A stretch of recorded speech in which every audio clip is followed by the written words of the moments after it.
Assalamu alaikum wa rahmatullah. Bismillahir Rahmanir Rahim. Wassalatu wassalamu ala rasulil amin wa ala alihi ajma'in. Very good morning to all.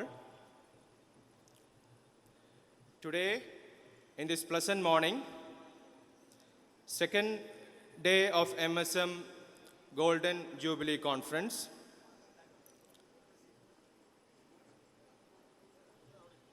we are heading to a campus parliament session on the title Indian Campuses in Post-Truth Era. Many of us may be familiar with this term post-truth. However, it's my obligation to say some words about this jargon, which has been a usage in recent times.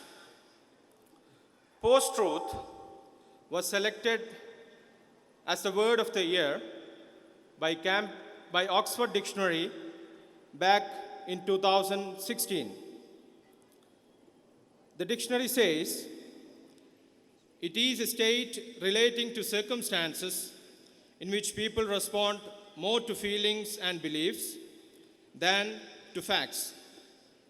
In other words, post-truth is an era of politics which believes in moving with emotions and totally ignoring the presented facts.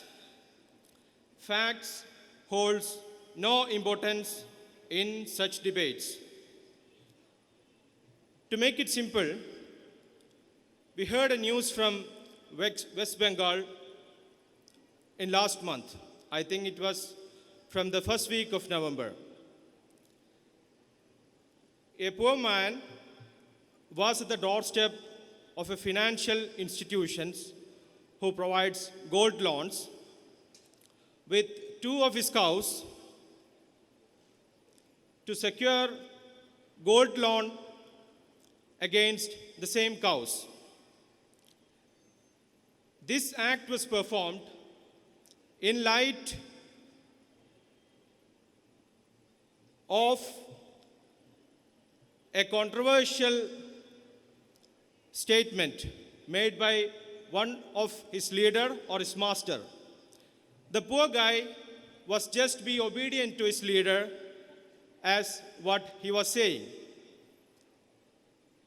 This man can be said as a specimen of what post-truth is. സത്യാനന്തര കാലത്തെ കലാലയം എന്ന പ്രമേയത്തിലാണ് ഈ campus parliament ഇവിടെ സംഘടിപ്പിക്കപ്പെടുന്നത്. സത്യാനന്തരം എന്ന വാക്കിൽ തന്നെ അതിൻ്റെ ആശയം അർത്ഥഗർഭമാണ്. സത്യത്തെ മറച്ചു വെച്ചുകൊണ്ടുള്ള, സത്യത്തെ അവഗണിച്ചുകൊണ്ടുള്ള, സത്യത്തെ ബോധപൂർവം വെളിപ്പെടുത്താതിരുന്നു കൊണ്ടുള്ള പ്രചരണങ്ങൾ.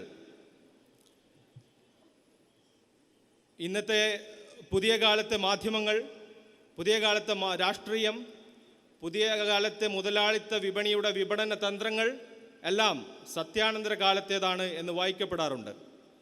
ലോക ശക്തിയായി മനസ്സിലാക്കപ്പെടുന്ന അമേരിക്കയിലെ പ്രസിഡന്റ് തെരഞ്ഞെടുപ്പ് പോലും, അല്ലെങ്കിൽ ബ്രിട്ടനിലെ ബ്രിട്ടീഷ് ജനത തന്നെ തെരഞ്ഞെടുത്ത് അവരുടെ പാർലമെൻറ്റിന് മുമ്പിൽ ഇന്നും കീറാമുട്ടിയായി നിൽക്കുന്ന ബ്രെക്സിറ്റ് എന്ന പ്രതിഭാസം പോലും നമ്മുടെ രാജ്യത്തേക്ക് വന്നാൽ 2014 ശേഷം ഇന്ത്യൻ ഭരണകൂടം നിരന്തരമായി പ്രചരിപ്പിച്ചുകൊണ്ടിരിക്കുന്ന, അല്ലെങ്കിൽ അത് വിശ്വസിക്കാൻ ഒരു ജനത തയ്യാറായിക്കൊണ്ടിരിക്കുന്ന അവസ്ഥയെ, ഈ പ്രതിഭാസത്തെയെല്ലാം സത്യാനന്തരം എന്ന് വിലയിരുത്തപ്പെടുന്നു.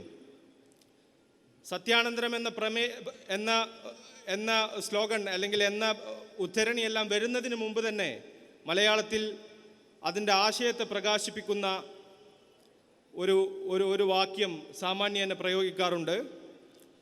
സത്യം കാലിൽ ചെരുപ്പിട്ട് വരുമ്പോഴേക്കും നുണ അതിൻ്റെ ഒരു ഗതി ഒരു ഗതി പ്രയാണം പൂർത്തിയാക്കിയിട്ടുണ്ടാകും എന്ന്.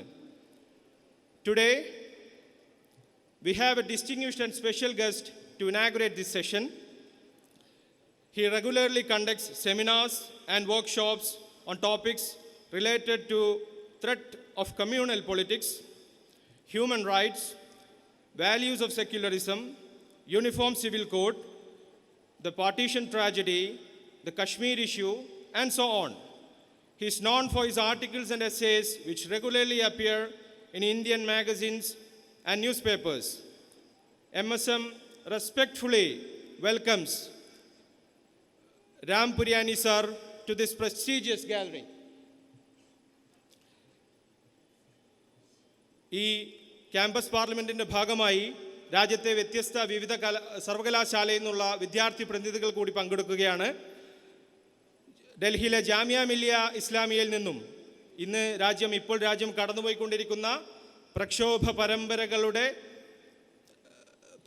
പരമ്പരകളുടെ പ്രഭവ കേന്ദ്രം എന്ന് പറയാവുന്ന ജാമിയ മില്ലിയയിൽ നിന്നുമുള്ള പ്രിയ സുഹൃത്ത് സദാദ് അബ്ദുസമദ്, പോണ്ടിച്ചേരി യൂണിവേഴ്സിറ്റിയിൽ നിന്നുമുള്ള ഹാദിഖ് ജസാർ, മദ്രാസിലെ ചെന്നൈയിലെ ന്യൂ കോളേജിൽ നിന്നും അവിടുത്തെ നവോത്ഥാന പ്രസ്ഥാനങ്ങളുടെ ഭാഗമായി വന്ന ന്യൂ കോളേജിൽ നിന്നുമുള്ള പ്രിയ സുഹൃത്ത് നാസിം റഹ്മാൻ, നമ്മുടെ സ്വന്തം ഫറൂഖ് കോളേജിൽ നിന്നുമുള്ള അദ്നാൻ അലി എന്നിവരാണ്.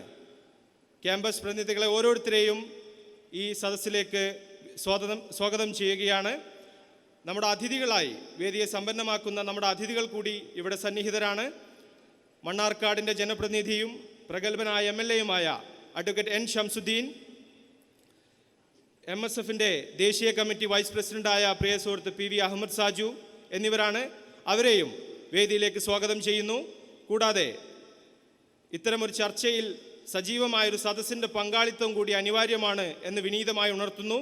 ഇവിടെ സന്നിഹിതരായ ഓരോരുത്തരെയും, ഓരോ സഹോദരന്മാരെയും നിങ്ങളുടെ മനസാന്നിധ്യവും ശ്രദ്ധയും ഈ വേദിയിലേക്ക്, പ്രബുദ്ധമായ പ്രസക്തമായ ഈ ക്യാമ്പസ് പാർലമെൻറ്റിലേക്ക് ക്ഷണിച്ചുകൊണ്ട് നിങ്ങളെ ഓരോരുത്തരെയും സ്വാഗതം ചെയ്തുകൊണ്ട് ഈ ചടങ്ങിൻ്റെ സദസ്സിൻ്റെ നിയന്ത്രണം ഏറ്റെടുക്കാൻ ഈ ക്യാമ്പസ് പാർലമെൻറ്റിൻ്റെ സ്പീക്കർ സുഹൃത്ത് സലീൽ ചെമ്പയിലിനെ ക്ഷണിച്ചുകൊണ്ട് വാക്കുകൾ ചുരുക്കുന്നു. ജയ് ഹിന്ദ്.